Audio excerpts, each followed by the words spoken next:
In this video, I'm going to show you how to make a girl in Infinite Craft. So the first thing you need is combine water with water to get a lake, and then you want to combine fire with fire to get a volcano. Okay, so fire with fire to get a volcano. There we go. And now you want to combine volcano with lake to get an island. Okay, and now once you've got yourself an island, you want to combine earth with an earth to get a mountain, and then island with an island to get a continent. And now if you combine continent with mountain, you get Asia. And then Asia with island will give you Japan. And now you need water with fire, which gives you steam.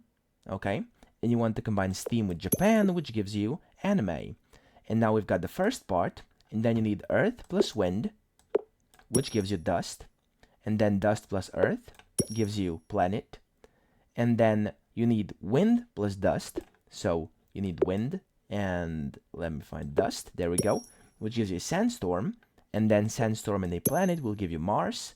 And then earth and water will give you a plant. And now Mars together with a plant will give you a potato.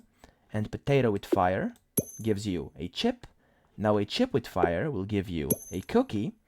And now if you combine anime with a cookie, you get a girl.